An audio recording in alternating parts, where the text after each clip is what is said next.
Hello, it's Beetlejuice time. Oh my gosh, so a tag was started by our very own Robin's Reflections, all about, based on Beetlejuice. And I got a chance to rewatch the original Beetlejuice over the past month or so, and then I went and saw Beetlejuice.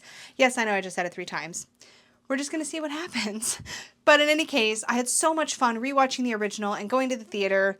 And I just really wanted to do this tag. So I'm sitting down with a cold beverage. We're going to go through the prompts, see what I picked for all the various things. And I will have a link to Robin's Reflections channel down below and all the prompts so that you can play along. I've seen a ton of fun VRs, and admittedly, I'm a bit late to the game, but let's have fun together. I feel like 'tis the season and all. So let's jump into it. Quick shout out to my wifey who made these fabulous coffin cloths. This is the one I stole, but I believe she's got, well, at the time I'm filming this, she has other ones in her shop. They may be gone by now because she had a sale. I'm so sorry. Like I said, I'm late to the game, but in any case, it's so cute and it's so festive. And I put it on top of this other like fall leaf themed cloth, and it's giving me all of the fall October vibes, and it's making me real happy. But anyways, let's get on with the video. Now, the prompt is based on quotes from the original Beetlejuice, and so the first one is, it's showtime, and this is a deck that feels cinematic, and I immediately knew which one it had to be. It is the Majestic Earth Tarot. Now, I apologize because this is out of print.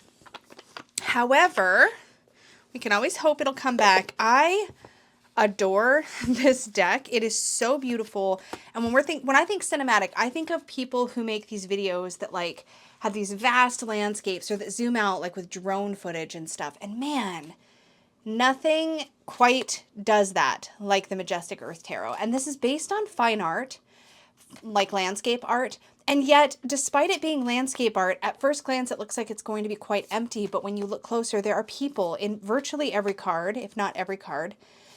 And it so beautifully depicts the meaning of the cards. The art is really intelligently curated to match the energy of the archetype that it represents, and it is so cinematic and beautiful.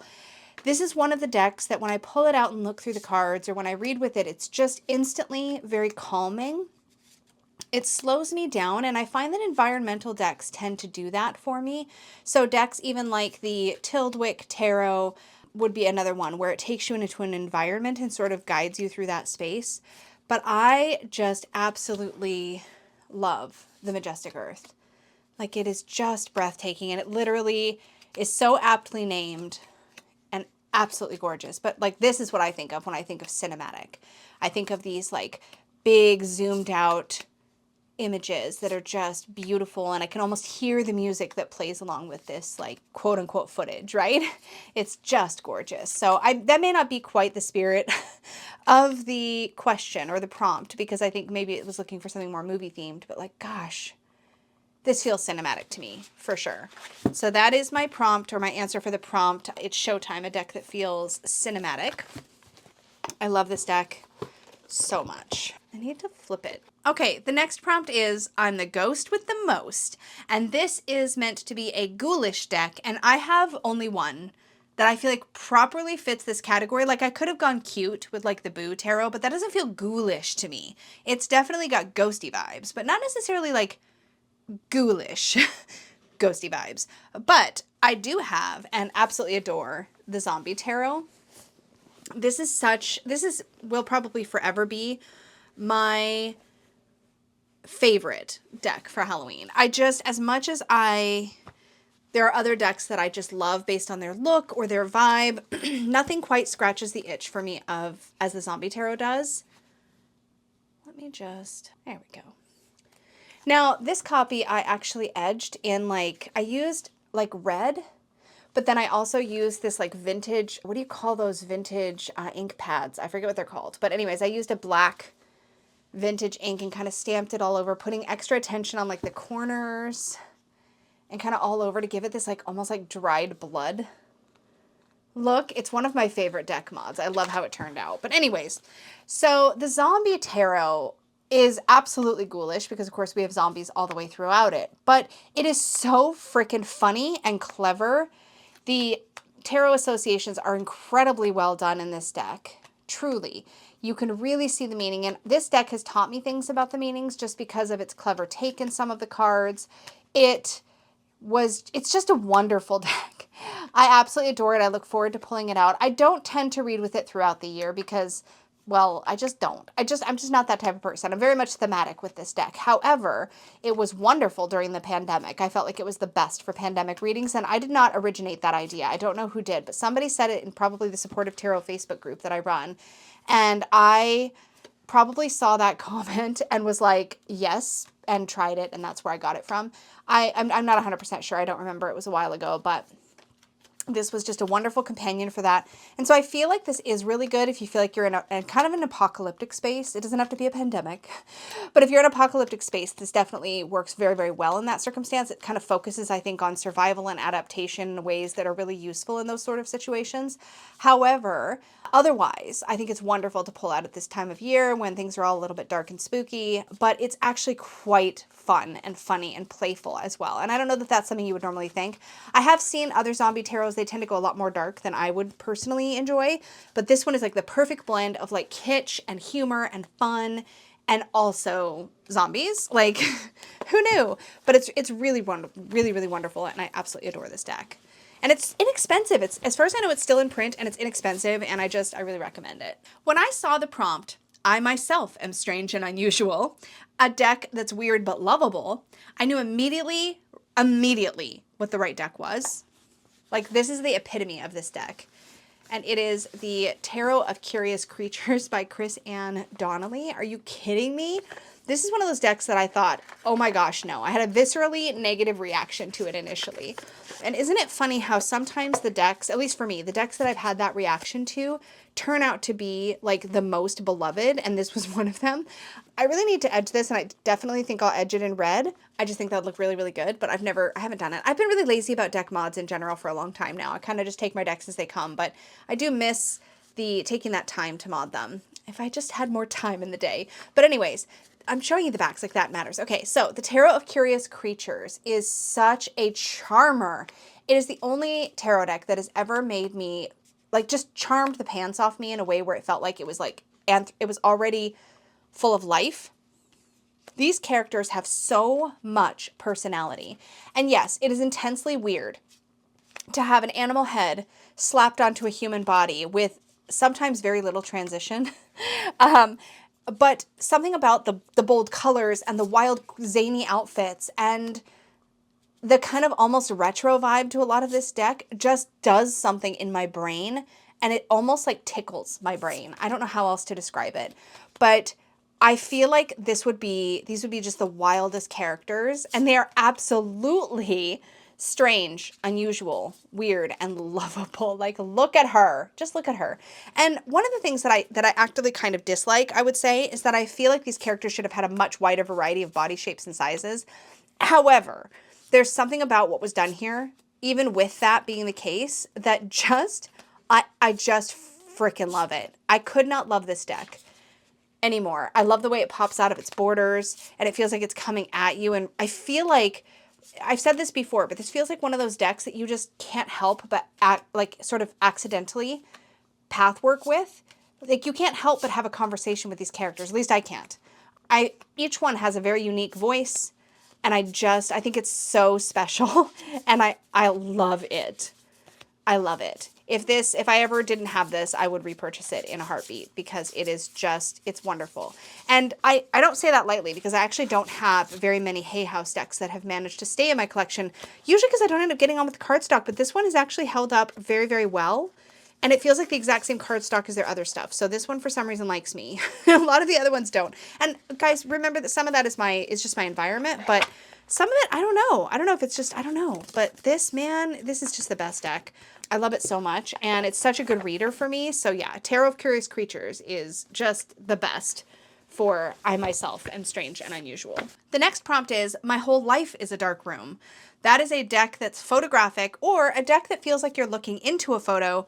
And I don't actually have very many photographic decks, particularly ones that are not collage. In fact, this may be the only one. Is this the only one? No. Yes, that's not collage. No. I also have an Oracle deck, but this is, I think, my only tarot. And this is the Flow Tarot. Man, this deck, I heard a rumor at one point that this creator was going to do all the elements, and I really hope she does, because this is incredible, and it's really such a wonderful, wonderful deck. It's done so well. But this is a water-based deck called the Flow Tarot, and it has, of course, the majors and the minors, but the minors are done really clever. Not only are the suits renamed a aspect of water, or a form that water takes, but they are renamed a form of the water takes that both makes sense in a symbolic way. For example, here we have ponds for pentacles. That is a land-based water, right? That is water that sits in the earth and is fairly still, much like earth would be. It's a very earthy water, a pond, right? But also, alliteration is used. So a pond and a pentacle both start with P, so it's easy to remember which suit is which. So ponds are pentacles. Snow is very crisp and cool, and we can see very well in the snow when it's snowy out. And snow is swords, snow and swords. And then cups are clouds. Clouds, of course, are a form of water that is also very soft and can take different shape, and also has that dreamy quality that we can sometimes associate with the cup suit. But again, cups, clouds. And then waves, which are a very dynamic, sort of active form of water, right? Very powerful, very forceful. Waves are wands. I just think it's very, very well done. And not only that, but the artwork really draws me in. This is another deck that I think you could say was somewhat cinematic, right? Just beautiful images. And they make sense. And not only that, but every single card has a keyword or key phrase on it. So for the 8 of Snow, we see stuck. And that's really useful in a deck like this that uses curated photography. Here we have the Enduring Union for the Lovers card. Here we have the Harsh Extremes in the Balance card. 4 of Wands, we have Smoothest Route, and so forth and so on. But I also find this deck to be incredibly supportive and lovely. It is the guidebook that you can get that I don't know if you have to purchase it separately, you may, but there's a nice full-size guidebook that you can get with this deck, and the guidebook is very, very well done. It's very supportive. Again, this is this is a deck that definitely has carried me through some very challenging times and has just really held me in exactly the way I would expect a watery deck to provide that support. Kind of like a trip to the beach. It's very healing, and this deck gives that, and I love it. The next prompt is nice fucking model. Details, details, details. A deck that shines in the details. And gosh, I have so many decks that shine in the details. Some of them, though, don't excite me necessarily, such as decks that I use for reference, like the Thoth Tarot. Tons of details in those cards, but not a deck I reach for. A deck I do reach for and have been using all year in 2024, actually, that just is really enhanced by its detail is the Nameless one, Tarot and Oracle. This particular box is empty, some of the cards, because I put them into envelopes. And if you missed that video, I will try to remember to link it down below. I'm planning to do the same thing again for 2025, but I'll pick a different set of decks, I think. But I've really enjoyed working with this throughout the year. It's been really powerful. It's slowed me down.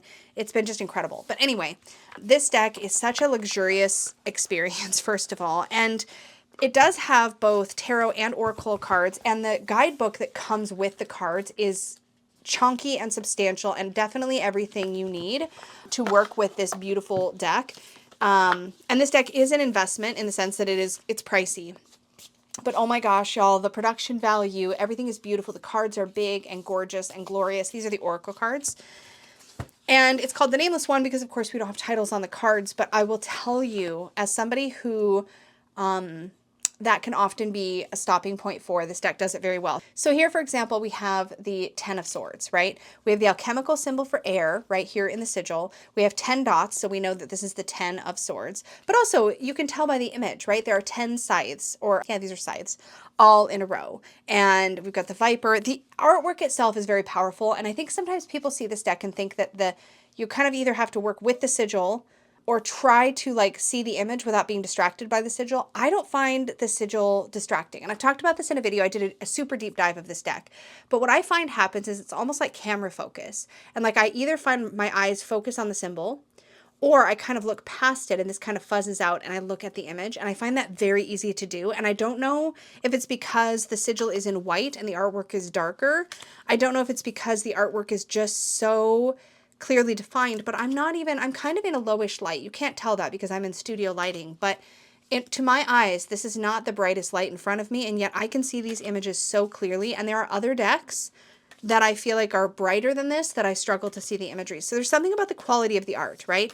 But there's wonderful details in these cards. For starters, we have a sigil that we can really dip into if we want to look for more layers to the meaning of the card. And through the court cards, you will see lots of astrological symbols because each court card is associated with either its element in the case of the pages or to a specific sign in the case of the knights, queens, and kings.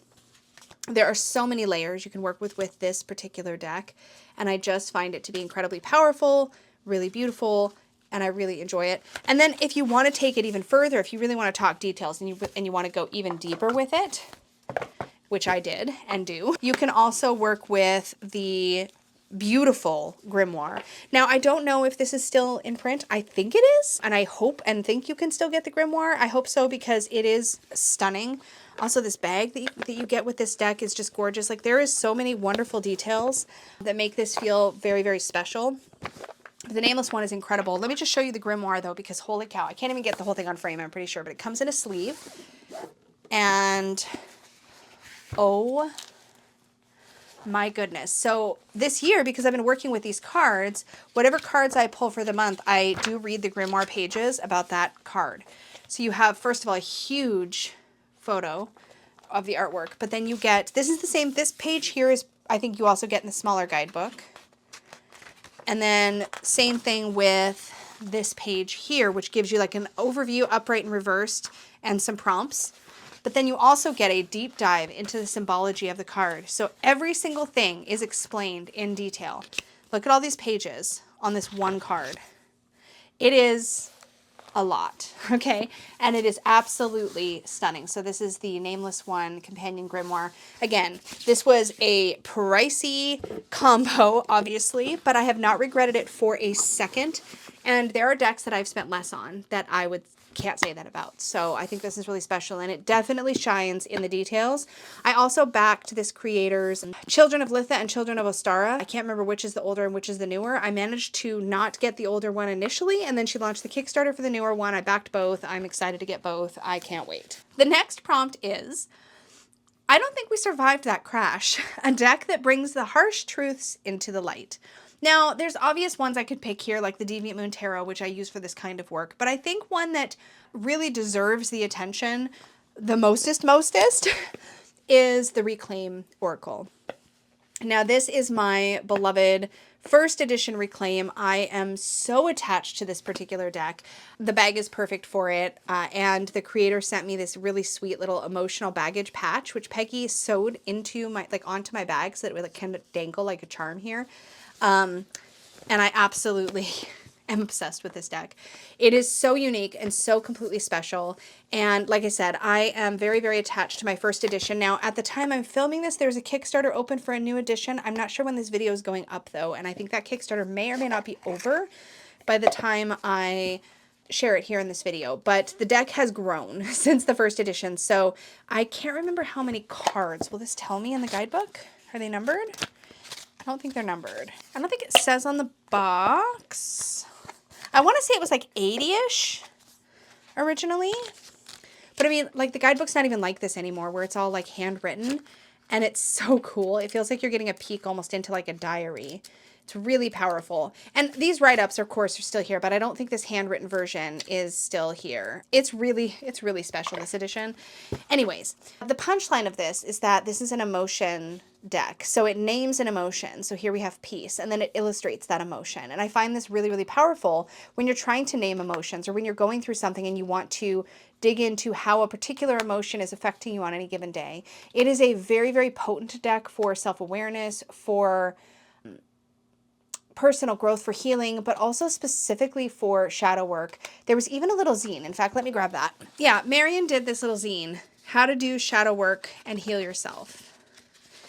And it's really sweet, and it's in the same style, of course. I'm not going to go through the entire thing, but really cool. I don't know if you can still get this. This was 2020. Oh my gosh, 2020 was such a year. Anyways, I really find that this deck is powerful to work with, and it is very much a deck that will bring harsh truths into the light, because there is a lot of positive emotions and negative emotions in this deck. And sometimes you don't want to see how maybe criticism is at play in how you're behaving or how you're looking at a situation. Or maybe you don't want to see impatience or doubt or contempt, right? Or maybe you need to identify that those are emotions that you're experiencing that are being projected at you, right? There's so many different ways, insecurity, worry. But one thing I think that is so effective about this deck is how perfectly I find that these emotions are illustrated. It's so accurate. I don't know how else to describe it. Like, it absolutely, the feeling is so powerfully illustrated in a way where you're like, yep, that's what that feels like. Absolutely. That is what defeat feels like. No doubt. That's what hope feels like. That's what release feels like. That is what control is like.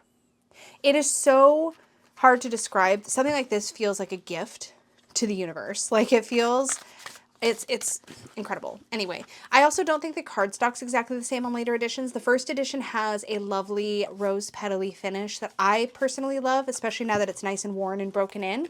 But I know that's not everybody's favorite, and I believe later editions were on a smoother, probably easier to shuffle cardstock, but dang, I am attached to this one. And it's why I haven't ended up ever purchasing any expansions or picking up any later editions as much as I want to, because I want more cards and I want to just collect. But I'm so bonded to this. I just could never. I just could never. This is my baby, and that's just how it's going to be. And the last prompt is, and you let Beetlejuice out and you didn't put him back. A deck that can get a little out of pocket sometimes. And for that, I pulled the Zeke's Arcana. Now listen, there's a story behind this deck because first of all, I'm obsessed with this deck. I absolutely love it. But second of all, this has become a deck that I very much attach to a video game character that I play when I play Baldur's Gate 3 with Dawn Michelle. So I play a character, her name is Oblivia, and we'd have a game on Sundays where effectively we're playing the same characters on repeat games, but it's like they're kind of in a Groundhog Day, so we keep replaying, but the characters have a slightly different story each time kind of thing. And Oblivia is a character that is very much based on the idea of sort of unleashing chaos and sort of being really spontaneous and adventurous and not being in this analytical, gotta follow the rules place, but like sort of like unleashing in a way. And it's very freeing to play that character and play with that character, and I absolutely adore her. And on our Sunday game, we actually use real tarot cards to pull during our combat encounters. Not all of them, most of them. And we roll dice, real dice, during dialogue and such. And we sort of insert this randomness into the game, and it just keeps it fresh every time for us. But this is the deck that I have basically assigned to Oblivia. So when we're playing our Sunday game and I'm playing Oblivia, this is the deck I'm using to pull for her combat actions. And it's just become, to me, very attached to her and her energy. And what I love about that is it just so matches, because the Zeke's Arcana, I mean, it's a beautiful deck that I love on its own. But I mean, like, this, she reminds me of Oblivia for real. But like, there's a thing about this deck where when you just take it at face value, right? Like, here's a good example. You just take this Page of Cups at first value. You're like, okay, she's got some fish. And then if you look a little closer, you realize that the fish are coming out of her body. She's shining rainbows out her eyes. She's got lily pads on her head. It's a little wild, this deck. It definitely does not stay in its lane. It's a pip deck, but it has so much personality and quirkiness and weirdness. And I mean, this deck definitely can get a little out of pocket. Like, it doesn't even have a lane, let alone know how to stay in one. And I absolutely love it. I love this artist's work, and I follow her on social media, and I really appreciate, I don't know, I just appreciate her artistic vision, I guess you could say. And there's just ways that these cards come out that just make me think about things in a different way. Even the pip cards sometimes, but especially the quartz. I love how the quartz are often splitting apart and you're seeing what's inside of them. And I find that really powerful to think about. So yeah, this takes me out of the box and out of the pocket for real. But this deck legit is so tied to my game now, and so tied to Oblivia. And it's just been really, really great. So love the Zeke's Arcana, and it is definitely out of pocket. All right, y'all. Thank you so much for hanging out with me. Thanks again to Robin's Reflections for creating this tag. And as always, to everybody watching this video, I appreciate you all so much. An extra big thank you goes out to my Unicorn Fam channel members. Thank you so much for your support. It means everything. That does not become trite for me to say. I truly mean it from my heart. Thank you so much. And if you are interested in Unicorn Fam channel membership, you can check that out by clicking the join button down down below, or there's a link in the description box. We do a lot of fun things in there. We have some cool videos and streams and things we do throughout the month, so check that out if you're interested. As always, if you're watching, be sure to like, subscribe for more content like this, and until next time, may your magic always shine from the inside out. Bye!